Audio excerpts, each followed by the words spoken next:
വിജയത്തിലേക്ക് ഒരു പുതിയ വഴി. നിങ്ങളെപ്പോഴെങ്കിലും ആലോചിച്ചിട്ടുണ്ടോ? എങ്കിൽ ഡെൻസൽ വാഷിംഗ്ടണിന്റെ ഒരു ആശയമുണ്ട്: മുന്നോട്ട് വീഴുക. എന്താണിത്? നമുക്കൊന്ന് വിശദമായിട്ട് നോക്കാം. ഡെൻസൽ വാഷിംഗ്ടൺ പറയുന്നൊരു കാര്യമുണ്ട്. അത് ശരിക്കും ശ്രദ്ധിക്കേണ്ട ഒന്നാണ്. റിസ്ക് എടുക്കാത്ത ജീവിതത്തിൽ ഒന്നിനും ഒരു വിലയുമില്ല. ഈ ഒരു ചിന്തയിൽ നിന്നാണ് നമ്മളിന്ന് തുടങ്ങുന്നത്. പക്ഷേ നമ്മളെല്ലാവരും എപ്പോഴും കേൾക്കുന്ന ഉപദേശം എന്താണ്? ഒരു പ്ലാൻ ബി വേണം. ഒരു സേഫ്റ്റി നെറ്റ് ഇല്ലാതെ ഒന്നിനും ഇറങ്ങിപ്പുറപ്പെടരുത്, അല്ലേ? അപ്പോൾ ഈ രണ്ട് ആശയങ്ങളും തമ്മിൽ ഒരു വൈരുദ്ധ്യമില്ലേ? അപ്പോ ഡെൻസൽ പറയുന്ന ആദ്യത്തെ കാര്യം എന്താന്ന് വെച്ചാൽ, ആ സേഫ്റ്റി നെറ്റ് എന്ന ചിന്തയെ അങ്ങ് ഉപേക്ഷിക്കാനാണ്. നമ്മുടെയൊക്കെ ആ ഒരു പരമ്പരാഗത ചിന്തയെ ചോദ്യം ചെയ്യുന്ന ഒരു പുതിയ കാഴ്ചപ്പാടാണിത്. നോക്കൂ, പിന്നോട്ട് വീഴുന്നതും മുന്നോട്ട് വീഴുന്നതും തമ്മിൽ വലിയ വ്യത്യാസമുണ്ട്. പിന്നോട്ട് വീഴുമ്പോൾ നമ്മളൊരു സേഫ്റ്റി നെറ്റിൽ ചെന്ന് വീഴുകയാണ്, പരാജയത്തെ ഒരു അവസാനമായി കണ്ട് റിസ്കിൽ നിന്ന് പിന്മാറുകയാണ്. പക്ഷേ മുന്നോട്ട് വീഴുമ്പോഴോ അതൊരു പരീക്ഷണമാണ്. ഓരോ വീഴ്ചയും ഓരോ പാഠമാണ്. നമ്മൾ പഠിക്കുന്ന പുതിയ ഡേറ്റയാണ്. ആ വീഴ്ചയിൽ നിന്ന് പഠിച്ച് നമ്മൾ വീണ്ടും മുന്നോട്ടു പോകുന്നു. അപ്പോ എന്താണ് ഈ മുന്നോട്ടു വീഴുന്നതിന്റെ കല? നമ്മൾ ചരിത്രത്തിലേക്ക് നോക്കിയാൽ ഒരു കാര്യം വ്യക്തമാകും. ഏറ്റവും വലിയ വിജയങ്ങൾ പലതും കെട്ടിപ്പടുത്തിയിരിക്കുന്നത് ഒരുപാട് പരാജയങ്ങളുടെ മുകളിലാണ്. നമുക്ക് പ്രശസ്ത ബേസ്ബോൾ താരം റെഗ്ഗി ജാക്സന്റെ കാര്യം തന്നെ എടുക്കാം. അദ്ദേഹത്തിന്റെ കരിയറിൽ 2600 തവണയാണ് സ്ട്രൈക്കൌട്ട് ആയിട്ടുള്ളത്. പക്ഷേ ആരെങ്കിലും ആ സ്ട്രൈക്കൌട്ടുകളെക്കുറിച്ച് സംസാരിക്കുന്നത് നിങ്ങൾ കേട്ടിട്ടുണ്ടോ? ഇല്ല. എല്ലാവരും ഓർക്കുന്നത് അദ്ദേഹം അടിച്ച ഹോം റണ്ണുകളാണ്. കാരണം പരാജയം ആ യാത്രയുടെ ഒരു ഭാഗം മാത്രമായിരുന്നു, അല്ലാതെ അവസാനമായിരുന്നില്ല. 2600 അതൊരു ചെറിയ സംഖ്യയല്ല.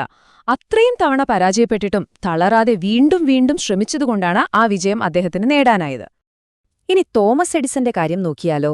ലൈറ്റ് ബൾബ് കണ്ടുപിടിക്കുന്നതിന് മുൻപ് അദ്ദേഹം 1000 തവണ പരാജയപ്പെട്ടു എന്നാണ് പറയുന്നത്.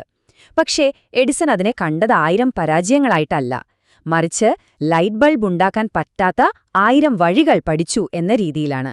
1001ാമത്തെ ശ്രമം വിജയകരമായി. 1000 തവണ. ആ ഒരൊറ്റ വിജയത്തിന് പിന്നിൽ എത്രമാത്രം ക്ഷമയും പരിശ്രമവും ഉണ്ടായിരുന്നു എന്നീ സംഖ്യ നമ്മളോട് പറയുന്നുണ്ട്. അപ്പോ ചുരുക്കി പറഞ്ഞാൽ ഇതാണ് മുന്നോട്ട് വീഴുക എന്ന തത്വചിന്ത. പരാജയപ്പെടുന്ന ഓരോ പരീക്ഷണവും വിജയത്തിലേക്കുള്ള ഓരോ ചവിട്ടുപടിയാണെന്ന് മനസ്സിലാക്കുക. പരാജയത്തെ പേടിക്കുന്നതിനു പകരം അതിനെ നമ്മുടെ യാത്രയുടെ ഒരു ഭാഗമായിട്ട് അങ്ങ് സ്വീകരിക്കുക. ഈ ഒരു ആശയം വെറുതെ പറയുന്നതല്ല. ഡെൻസൽ വാഷിംഗ്ടന്റെ സ്വന്തം ജീവിതത്തിൽ നിന്ന് തന്നെയുള്ളൊരു അനുഭവമുണ്ട്. അത് കേൾക്കുമ്പോൾ നമുക്കിതിന്റെ ആഴം ശരിക്കും മനസ്സിലാകും. കാരണം അദ്ദേഹം പറയുന്നത് പരാജയം നിങ്ങൾ ശ്രമിക്കുന്നുണ്ട് എന്നതിന്റെ ഏറ്റവും വലിയ തെളിവാണെന്നാണ്. അദ്ദേഹത്തിന്റെ കരിയറിന്റെ തുടക്കകാലം. ഒരു ബ്രോഡ്വേ മ്യൂസിക്കലിലെ ഓഡിഷന് പോയി. ആ റോൾ അദ്ദേഹത്തിന് ശരിക്കും ചേർന്നതായിരുന്നു. പക്ഷേ ഒരു ചെറിയ പ്രശ്നമുണ്ടായിരുന്നു. അദ്ദേഹത്തിന് പാടാൻ അറിയില്ലായിരുന്നു. സ്വാഭാവികമായും ആ ഓഡിഷനിൽ അദ്ദേഹം പരാജയപ്പെട്ടു. പക്ഷെ അവിടെ തളർന്നുപോയില്ല. അദ്ദേഹം പിന്നോട്ടു വീണില്ല. പകരം മുന്നോട്ടു പോകാനാണ് തീരുമാനിച്ചത്. പക്ഷേ കഥ അവിടെ തീരുന്നില്ല. ഇതൊന്നു നോക്കൂ.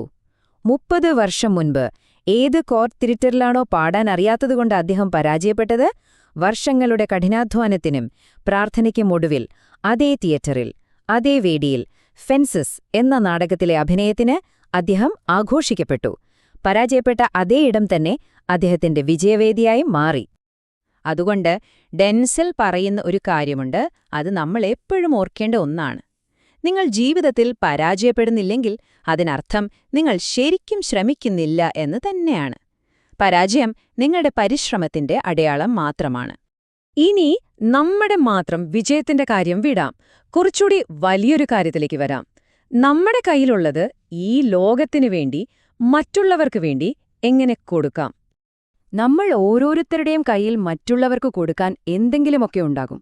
ചിലപ്പോൾ അത് നമ്മുടെ സമയമായിരിക്കാം, നമ്മുടെ കഴിവുകളാവാം, പ്രാർത്ഥനകളാവാം, അല്ലെങ്കിൽ നമ്മുടെ സമ്പത്ത്, ക്ഷമ, ദയ, സ്നേഹം, അങ്ങനെ എന്തും.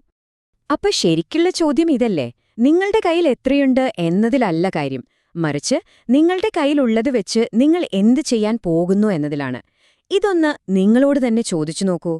ഇനി നമ്മൾ ഈ ചർച്ചയുടെ ഏറ്റവും പ്രധാനപ്പെട്ട, ഒരുപക്ഷേ കുറച്ചു പേടിപ്പെടുത്തുന്നൊരു ഭാഗത്തേക്കാണ് കടക്കുന്നത്. നമ്മുടെ ജീവിതത്തെക്കുറിച്ചുള്ള വളരെ ശക്തമായ ഒരു രൂപകമാണിത്. ഒന്ന് കണ്ണടച്ച് സങ്കൽപ്പിച്ചു നോക്കൂ. നിങ്ങളുടെ ജീവിതത്തിന്റെ അവസാനമാണ്. നിങ്ങൾ മരണക്കിടക്കയിൽ കിടക്കുന്നു. നിങ്ങളുടെ ചുറ്റും കുറേ പ്രേതങ്ങൾ നിൽക്കുകയാണ്. അവർ നിങ്ങളുടെ ഉപയോഗിക്കാതെ പോയ കഴിവുകളാണ്. അപ്പോ ആരാണീ പ്രേതങ്ങൾ? അവര് വേറെ ആരുമല്ല, നിങ്ങൾ ഒരിക്കലും പ്രാവർത്തികമാക്കാത്ത നിങ്ങളുടെ ആശയങ്ങളാണ്. നിങ്ങൾ വേണ്ടവിധം ഉപയോഗിക്കാതെ പോയ നിങ്ങളുടെ കഴിവുകളാണ്. നിങ്ങൾ വളരാൻ അനുവദിക്കാതെ പാഴാക്കിക്കളഞ്ഞ നിങ്ങളുടെ സാധ്യതകളാണ്. അതെല്ലാമാണ് ആ പ്രേതങ്ങൾ. അവർ വെറുതെ നിൽക്കുകയല്ല, അവരുടെ മുഖത്ത് ദേഷ്യമുണ്ട്, നിരാശയുണ്ട്, സങ്കടമുണ്ട്. കാരണം അവർക്ക് ഈ ലോകത്ത് ജീവൻ നൽകുവാൻ നിങ്ങൾക്ക് മാത്രമേ കഴിയുമായിരുന്നുള്ളൂ. പക്ഷേ നിങ്ങളത് ചെയ്തില്ല. അതുകൊണ്ട് ഞാൻ നിങ്ങളോടാണ് ചോദിക്കുന്നത്, നിങ്ങളുടെ ജീവിതം തീരുമ്പോ നിങ്ങളുടെ കട്ടിലിന് ചുറ്റും എത്ര പ്രേതങ്ങൾ വേണം? ഈ ഒരു ചോദ്യം ഞാൻ നിങ്ങൾക്ക് വിട്ടുതരുന്നു. ചിന്തിക്കുക.